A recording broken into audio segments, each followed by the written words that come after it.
when one of them burst into our room with an effing baseball bat and started smashing shit. Hi guys, welcome back to another episode of the Storytime Society. I'm so happy you're here. I'm so glad you're alive. Thanks for tuning in. The theme for today's episode is bad roommates, so let's get into it. The title of the first story is My Roommate Sent Me a Condescending Checklist and Then Lost Her Mind When I Stood Up for Myself. I, female 22, live with a roommate, female 27, who, frankly, barely cleans. I'm the one who's constantly wiping counters, taking out the trash, doing dishes, cleaning up after her dog when she doesn't, all while working full-time and trying to keep the peace. I don't nitpick. I don't complain every time I clean something up. I just try to do my part, and sometimes hers, so the place stays livable. But the one time she finally decides to clean, and by clean, I mean wipe the stove and toss out some trash, she texts me this long message while I'm at work. Not to have a conversation, but to give me passive-aggressive list of reminders about wiping the stove after I use it, putting my drinks away, emptying the dishwasher before she needs it, and sticking to some decor-only counter rule that she mentioned once forever ago like it was a binding contract. She even made a weird point to say she cleaned out oil and asparagus in the trash, like that was some noble act that needed public acknowledgement. The message was condescending, and it honestly caught me off guard. I told her I got the message, and while I understood being overwhelmed, the delivery was unnecessary. I reminded her that I've been pulling my weight and cleaning up after her and her dogs more than she probably realizes. I said if we're going to start keeping tabs, I'll just stop cleaning up her messes too. I also said her burnout isn't mine to carry, that we both live here, and I shouldn't have to walk on eggshells or be guilt-tripped just because I'm in the same space. She came back defensive, accusing me of overreacting, saying she was just asking me to pick up after myself, and called me a, quote, little girl for having feelings about how she talked to me. Then we ended up fighting in person, where she kept gaslighting me, telling me I was delusional, and twisting everything I said. I snapped and called her a bitch. Not proud of it. That part crossed the line and I owned it. I sent her a respectful apology for the name calling. I told her I shouldn't have said that, but I stood by the boundary that I was setting. I let her know I wasn't going to keep going in circles, and that all I wanted was for us to live respectfully and decently, nothing more. Her response? Quote, you effed up real bad. You're going to want to bite your tongue next time, little girl. You extremely crossed the line beyond my boundaries. Keep your apology and stick it up your ass, delusional bitch. Don't stop going to therapy either. So, that's where we are now. I guess I struck a nerve. I've been trying to be the adult, do my share, and not make everything a thing. But the one time I speak up and set a boundary, I'm suddenly the problem. She acts like I'm a monster for reacting to her disrespect, when all I've been trying to do is live peacefully in a space that we both pay for. I'm tired of walking on eggshells, around people who can dish it but lose their mind when it's handed back to them. I'm not perfect, but I've been fair. I've tried, and now I'm just done. Thanks for letting me get that out. That is so fucking annoying, because I've dealt with the same crap. I would always clean up after my roommates and constantly do my roommate's dishes because she would always leave them in the sink for days and then fruit flies would come. And so I would just end up doing stuff and I would never say anything. And then it's like that one day where they're just like extra annoyed and they have to do one little thing and they remind you to do something. And it's like, oh no, you did not just say that. Girl, I've been cleaning up after your messes for the past year. What are you talking about?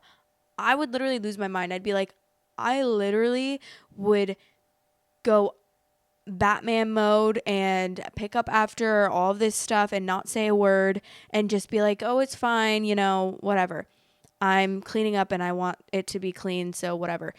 And then it's like that one time when that makes me so annoyed because I've literally been through that exact situation and it's just so annoying because it's like you don't realize how much I'm doing because I'm not telling you how much I'm doing. Your stuff is just magically picked up by the fairy, the magic pickup fairy, and you don't even realize it. After a while is why I started a chore list and I started to write down, which maybe that sounds Karen of me, but it really helped because we switched every week. A different person did like a deep clean to the kitchen and like common spaces.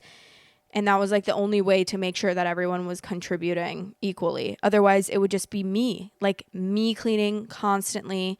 And we all need to pitch in and help because I am not anybody's mommy, okay? And I'm not perfect. Like, I'm not saying I was always the cleanest, but it was like that one day that maybe I wasn't the cleanest. Then that's when they would point it out and be like, oh, you need to do this. And then I'm like, are you kidding? The one day that I maybe left something out, but I've been cleaning up everything. Ooh, sorry. That's triggered. She should have put a trigger warning. Okay, there's an update. Hey everyone. First off, thank you so much for the love and support on my last post. I didn't expect it to get so much attention, and honestly, reading your comments really helped me feel less alone. Life has been chaotic, and I wanted to give an update on where things stand. A couple of days after the fight with my roommate, where she disrespected me after I apologized, I slowly started moving my stuff back into my room. One of those things was my Snapware Pyrex set from Costco. I originally let her use it, but it's mine, and I always intended to take it with me when I moved out. Anyways, I found one of them in the fridge with some soggy chicken that had clearly been sitting there for days. It looked gross, so I tossed it. When she got home and realized I threw away her food, she got super mad and started loudly talking shit about me on the phone to whoever she was talking to. I ignored it and just went to bed. The next morning while I was showering and getting ready, she starts yelling at me asking where the trash bags are. I asked, which ones? Because I had bought the last pack and there was no way we had finished them. She starts gaslighting me saying they were hers from the shop, whatever that means. I was too tired for the drama, so I just gave her the trash bags and told her not to use my stuff anymore. She flipped and said that I was unbearable to live with, that I should just leave, and that she wanted me gone. So I said, quote, you know what? Fine, I'll leave. Later that day, I went to the leasing office to explain the situation. They give us 3 options. 1, we both transfer to separate units. 2, we break the lease early. Or 3, I drop my name from the lease, pay a fee, and she shows proof, pay stubs, that she can afford rent on her own. Later that night, she texted me asking, quote, do you want to leave or do you want me to? I said, I'll leave. I told the leasing office and asked them to follow up with her for the pay stubs so that we could move forward. That same day, I went to tour an apartment I had been eyeing. It was the exact unit that I wanted, and I applied immediately. Fast forward to today, I got approved, and I'm moving in tomorrow. But here's where it gets messy again. A few days ago, I asked the leasing office if they'd received her pay stubs. They said no, even though they'd asked her 3 times, and she kept saying that she would email them. She never did. So today, I texted her again letting her know I'm moving out and that the leasing office still needs her pay stubs. She responds, I can't. I asked, quote, what do you mean you can't? She says she can't send them or she can't afford it, which she never expressed that she couldn't afford it. I honestly still don't know what she meant. I reminded her this was the option that she agreed to, and if she wanted to stay, this is what needed to happen. I told her again, I'm moving out. If you wanted to stay here, that's on you. Then she says, quote, let's just break the lease then. I told her I can't afford that, which is why we agreed I'd just leave and she would stay. She responds, I don't care about ruining my credit. I left her undelivered after that. Then 30 minutes later, she said, I guess I'll have to leave too then. I honestly don't know if she's just being petty, playing games, or genuinely doesn't understand the situation. But tomorrow, I'm going back to the leasing office to sort it out once and for all. I feel stuck and frustrated, but I'm also so ready to get out of this toxic situation. Wish me luck. Any advice is welcome. Thanks again, everyone who's been following this journey. It means more than you know. Oh, boo. This girl's so annoying, and I don't understand why it always has to end up like that. It's like, people be crazy. When it comes to roommates, things really change sometimes. Like, things really go south. For some reason, it's like that environment, you build up so much resentment against each other, and then you just like end up hating each other, and it's crazy, especially when it's like things aren't communicated well or people just take things so wrong. And even like I've been that type of person to be like takes a message so wrong and so out of context and be like, wow, that like you're such a bitch for saying that, and then it would be like starting a fight, which obviously when you're like texting, things can get misconstrued so easily. And oh my God, I can't even, like, the amount of roommates I've had. I've probably had there's been 2 roommates that I've really had big issues with. And I've probably had like 10 roommates total. There is another roommate that just like stole stuff from me, which was so weird because she's just like didn't seem like that type of person at all, and it was really weird. But two that I really had like bad falling outs with for I don't even know what reason. Like honestly, I don't really even know it's just so weird. It's like there's just so much tension for no reason, and it's like I didn't even do anything to you, girl, but like we hate each other now, I guess. I don't know. The Silky Bat said, a bad roommate really is one of the worst things you can experience. The Ducky Ninja responded, my junior year college roommate was so messy that the RA called his mother. And somewhere in my college notebooks is a song I wrote about a senior year roommate digging through the trash, picking out items that weren't his. His parents also ended up getting called. I live on my own now, and the only roommate I ever plan on having is a romantic partner. The picking out the trash is so funny. Picking out the trash items. Sometimes I would want to have like a separate trash with my roommates because when there'd be times where I would just be taking out the trash so much and it would be so full to the brim and people would just balance. It's like a balancing fucking act. People would start balancing items on the top and I'm like, you're joking, right? Take out the mother effing trash. Like, it was crazy. And I was like, ugh, I'm honestly this motherfucking close to buying my own trash can and putting my name on it and leaving them to deal with their own trash because I cannot keep doing this. I cannot keep coming in here and seeing someone trying to balance a milk carton on top of the mountain of trash that's already in the trash can and not take it out. It's like the simplest thing. The title of the next story is, my roommates of 3 months told me I'm not allowed to have guests stay overnight, mostly men. Trigger warning, physical violence, verbal abuse, destruction of property, manipulation, battery. I've been living with my roommates for 3 months now. I knew them for about a year before moving in, and I thought that they were pretty cool, but I don't know now. They've known each other for years, since high school. Anyway, in the first month, I brought someone home from town, and he ended up staying overnight.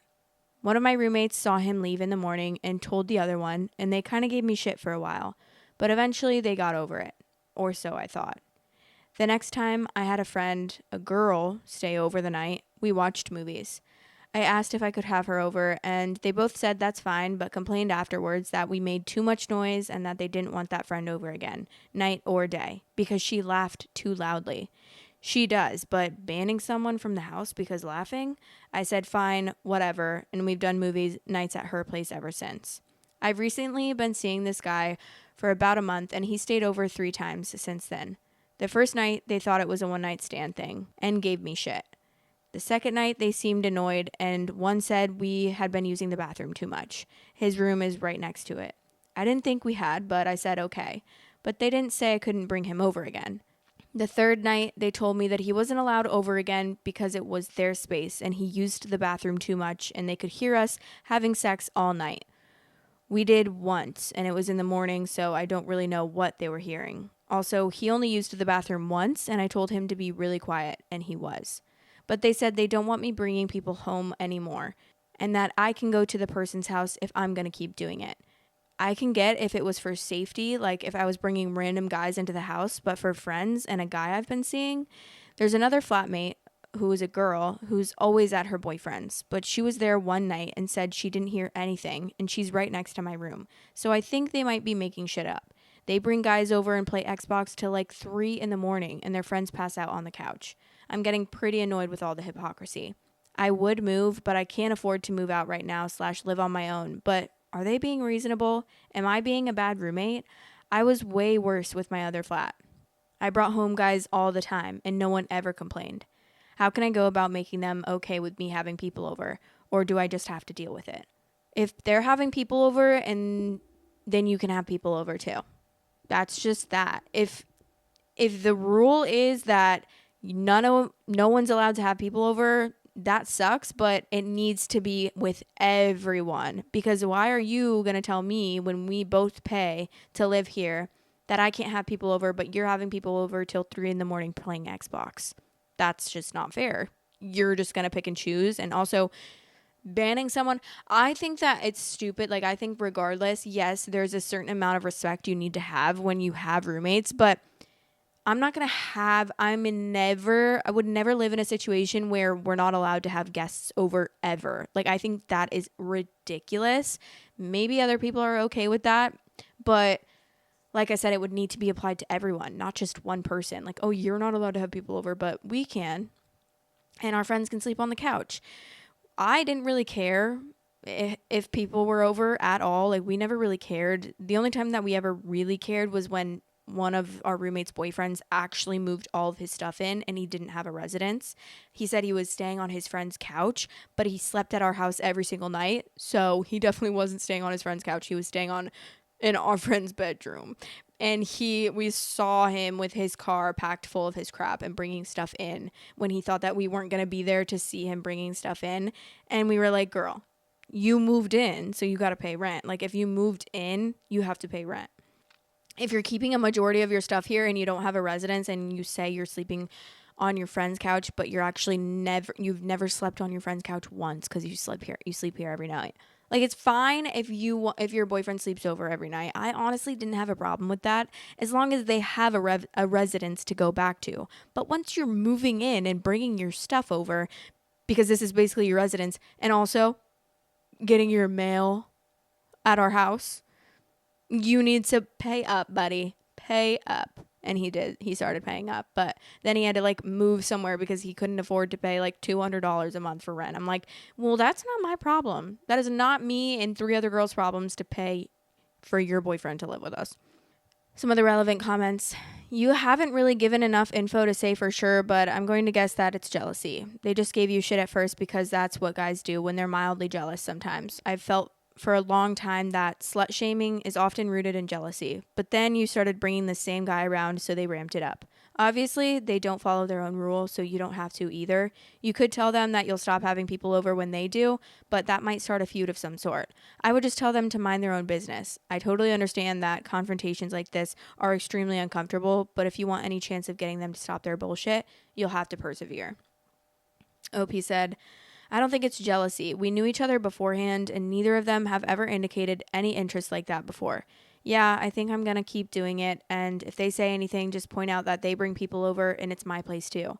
I wasn't sure if it was a standard thing since I've only lived with one other group of roommates. No, you definitely should say you have people over, so I'm allowed to have people over, and you can say it in a respectful way. It's not like you have to say like, bitch, fuck you.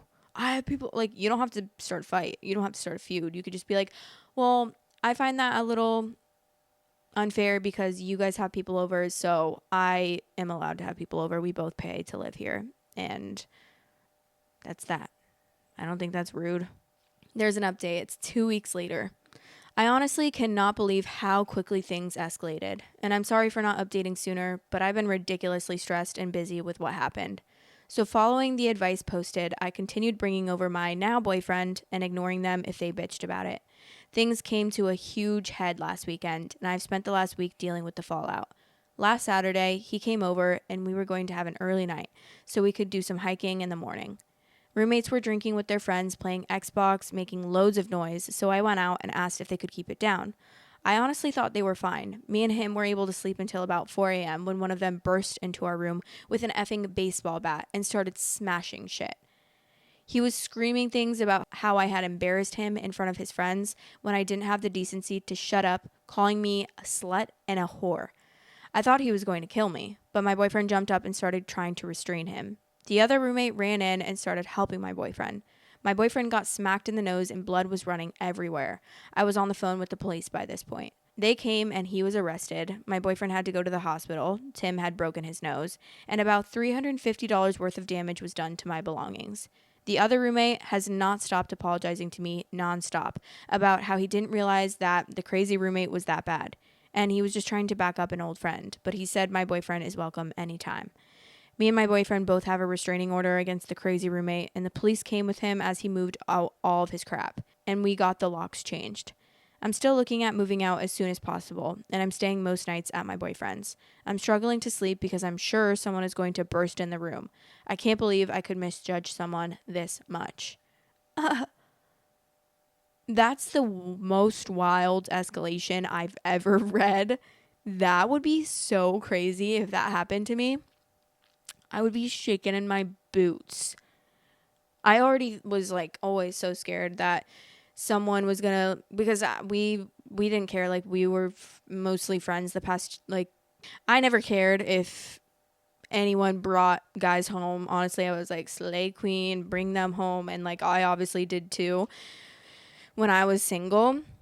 So we never had any rules with that. Obviously, just like be respectful. And yeah, we'd mostly go out with each other anyways. Like all my roommates and I, we would all end up going out together. So we would just like, we would be together, whatever.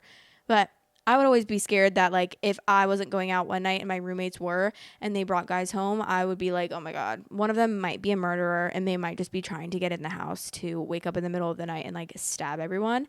That was always on my mind. That was always on my mind. But you know what? I think everyone is a serial killer. And I always think everyone's out to get me. It's like, I immediately think it's so crazy. Even like on Facebook Marketplace, I just immediately think, oh, they're trying to kill me. No, they're trying to buy your lamp. Calm down. The top comment says, he was 110% into her in addition to being a nut job.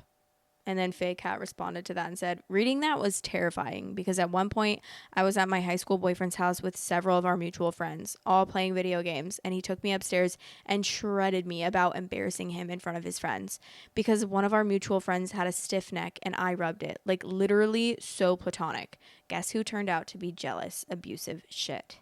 Oop.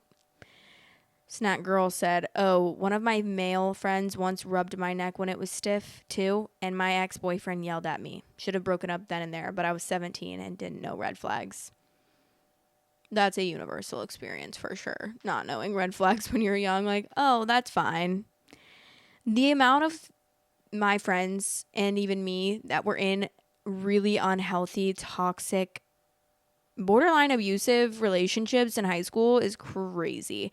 My best friend was in such an abusive relationship, and this is my best friend that like was my best friend in the entire world in high school, who passed away a few years ago, that I've talked about plenty of times on this podcast. She was dating this guy for so long and they were so toxic. They broke up all the time. They fought like crazy. They fought like bulls.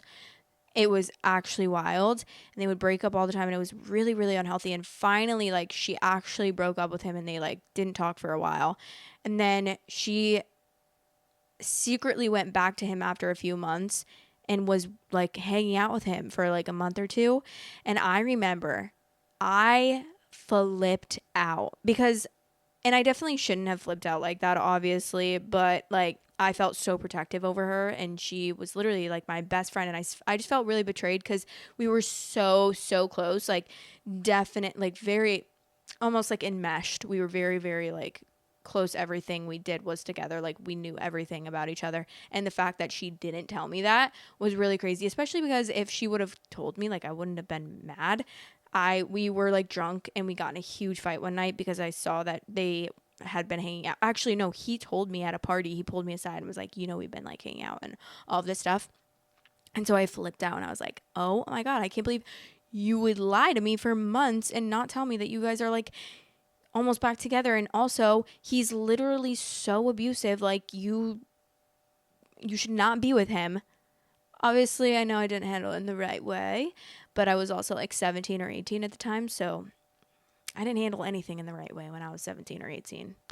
But yeah, I just remember we got in the biggest fight about it and it was crazy. That was like the one fight that we ever got in. We never, ever got in fights, and we got in that one big fight and I felt he was so crazy. Like he wouldn't let her hang out with, like she always had to lie to him about what we were doing and all of that. You know, that type of relationship. And it's just like, that's the worst type of relationship. But it was, a lot of people were victims to that in high school. It's like we just ignored it, I guess. We just didn't realize what was healthy and what wasn't. I mean, with my first boyfriend ever that I lost my virginity to, I told him, like, I am saving myself for marriage. Yes, I thought I was saving myself for marriage when I was 15, okay? Don't judge me. I was still a little religious girl, and I had a purity ring. Okay? Anyways, I told him, and I was like, no, like, I'm not losing my virginity. I'm saving myself till marriage. And then yeah, he literally convinced me. And he was 2 years older than me. And he was like, but we love each other. And he already lost his virginity. Like, you're not even losing your virginity to me. And you are going to convince me to lose mine to you? That is so rude. But of course, I lost my virginity to him. It was like, it literally was like 2 weeks. I held my ground for 2 weeks, and then I ended up. But I was vulnerable. I don't blame myself for it. Okay, I was only 15. I was 15 years old, and he was what, 17, almost 18. I mean, it's fine, but like, I don't think that you should be convincing someone to lose their virginity to you. That's a little messed up. And when I think about it, and also, the biggest thing is the way that he convinced me. He told me he loved me. And I was like, I didn't say it at first. And then a couple days later, I said I loved him back. This is so funny because I'm 27 now. This was 12 years ago. But I didn't say it back at first. And a couple days later, I said I loved him back. And then he was like, yeah, so I love you. Like, we should sleep together. And then I was like, you know what? You're right. Like, we love each other. So you're right. So then we did. We had sex. I lost my virginity to him. 2 days later, we're like in this fight. I don't know, for no reason. He would randomly get like, he was very toxic, but he would randomly get mad at me for no reason, or be like, say that he didn't really like me anymore. He called me and he was like, I take it back. I don't love you anymore. That was like 2 days after I lost my virginity to him. I was like, wait, huh? I thought you loved me. That's why I lost my virginity to you, girl. What do you mean? I'm not crying. I'm just like, it's funny. So I'm like, my eyes are watering. But yeah, I was like, wow. I really just got bamboozled the fuck down. Bamboozled the boots. It was really sad, but yeah, learn from my mistakes, kids. I don't really care though. Like, I don't feel any regret about losing my virginity. I don't think I would ever have actually saved myself for marriage. That just wasn't the type of person that I was. I just think I wanted to believe I was that type of person because I like went to youth group and stuff, and I was like, you know what? Yeah, I'm saving myself for marriage. I'll take this purity ring and I will wear it with pride. So yeah, that's my story. And I hope that you guys enjoyed that. Turned into a Bad Roommates episode, turned into me sharing with you guys my virginity story. But anyways, we never know what's going to happen in these episodes. There's always a twist at the end, right? But I love you guys, and I hope that you enjoyed. I'm going to go film a Patreon episode. If you ever want to support me and get more extra content every week, I post on Patreon every Saturday morning at 8 a.m. There are 2 tiers to choose from. The link is in the description below. I'm a self-funded podcast, so obviously anything helps, but even just a view, a like, a comment, a subscriber helps, and I appreciate all the support that you guys give me as it is. So I love you guys, and I'll talk to you in the next episode. Bye. Love you guys. Thanks for watching. Please like, comment, and subscribe.